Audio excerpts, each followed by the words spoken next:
Hello friend, আসসালামু আলাইকুম। তো দেখতে পাচ্ছেন এই যে কুসুর হয়েছে আমাদের ছাদ বাগানে। আজকে দুইটা ভেঙে নিচ্ছি, নাতনি খাবে। ছাদে আসছি আজকে সকালেই উঠে, আর মেঘলা মেঘলা দেখতে কি ইয়ামি বন্ধুরা, অনেক মজাদার আর খুব সফট নরম। দেখতে পাচ্ছেন অনেক সফট নরম, অনেক সফট নরম আর অনেক বড় কুসুর। দুইটা কুসুর ভেঙে নিয়ে যাচ্ছি। এই যে আমার কৃষিকাজের সফলতা, যে আমার ছাদ বাগানে আমি অনেক কুসু খেয়েছি, অনেক কুসু তৈরি করছি। আমার ভালো লাগে যে আমার কৃষিকাজে আমি নিজের পরিশ্রমটাকে, এই দেখেন, বুঝতে পারছেন তো, উপরে নারিকেল গাছ এত দূর পর্যন্ত চলে আসছে। আমি আমার ছাদ বাগানে সফলতা পেয়েছি কৃষিকাজের মধ্যে আমার কুসুর লাগিয়ে। আমি কখনো নিরাশ হইনি, সব সময় বাচ্চারা কুসুর খেতেই থাকে, আর আমি সুন্দর করে এদের পরিচর্যা করে আমি কুসুর অনেক পেয়ে থাকি। তো বন্ধুরা, আপনারাও এরকম ইচ্ছা করলে ছাদ বাগানে বা বাসার আঙিনাতে লাগিয়ে খেতে পারেন কুসুর। তো পাশে থাকবেন, ভালোবেসে লাইক শেয়ার কমেন্ট করবেন। আরও আমার কিছু সবুজ কুসুরও আছে আর এক জায়গাতে।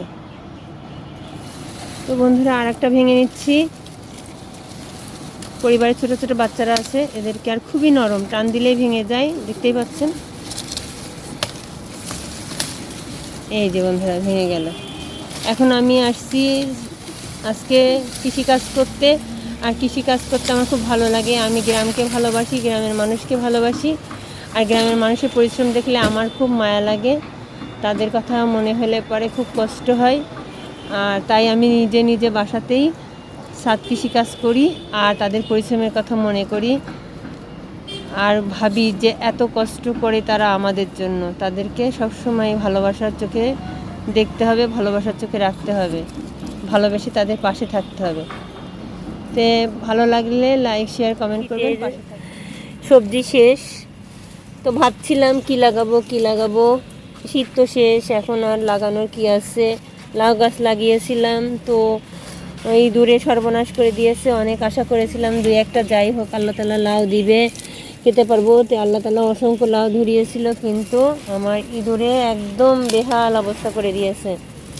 আমি লাউ খেতে পারিনি, প্রত্যেকটা আগা কেটে নিয়ে চলে গিয়েছে ইঁদুরে। খুবই দুঃখজনক। তো চলে আসলাম ছাদ বাগান পরিষ্কার করতে। দেখতে পাচ্ছেন এই যে পুরাটা বেড আমি পরিষ্কার করে ফেলেছি। কালকে অর্ধেক করেছি, আজকে আবার কিছু করছি। আর এখানে মনে করছি যে কিছু লাল শাক আর পালং শাক আবার লাগিয়ে দেখি আল্লাহ তাআলা কেমন উপহার দেয়। সবই আল্লাহর ইচ্ছা। এর জন্য লেগে পড়েছি এই ছাদ কৃষিকাজের ভিতরে। তো পরিশ্রম কখনো বৃথা দেয় না, পরিশ্রম সফলতা এনে দেয়। পরিশ্রম সফলতার চাবিকাঠি। তাই আমি সবাইকে, বন্ধু বলেন, আপু বলেন, ভাইয়ারা বলেন, সবাইকে বলবো অবশ্যই ছোট ছোট পরিসরে পরিশ্রম করবেন, সফলতা নিশ্চিত একদিন আসবে। নিরাশ হবেন না, সবাই চেষ্টা চালিয়ে যান, চেষ্টা করুন। আমার মতো ছোটোখাটো পরিসরে হলেও পরিশ্রম করুন, এতে শরীরও সুস্থ থাকবে, মনও ভালো থাকবে, আর মনের মধ্যেকার কষ্টগুলো দূর হবে। যখন আমি ছাদ বাগানে আসি তখন আমার সংসার, অতীত, জীবন, বর্তমান, ভবিষ্যৎ সব ভুলে যাই। এই এক পৃথিবী আমার। গাছপালা দেখলে তখন সব কিছু ভুলে যাই, যে মনের ভিতরে একটা কষ্ট আছে সে কষ্টটা ভুলে যায়, সব কিছু ভুলে যায় বন্ধুরা। তো দেখতে পাচ্ছেন প্রচুর পরিমাণে কুসুর গাছ হয়েছে।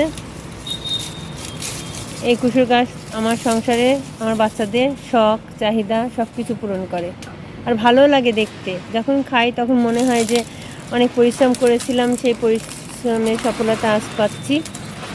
তো দেখতে পাচ্ছেন, তো এখন এখানে আমি আসছি লাল শাক লাগাতে। তো পাশে থাকবেন বন্ধুরা ভালোবেসে। তো আমি কিভাবে লাগাই আপনারা দেখবেন আর সাথে থাকেন।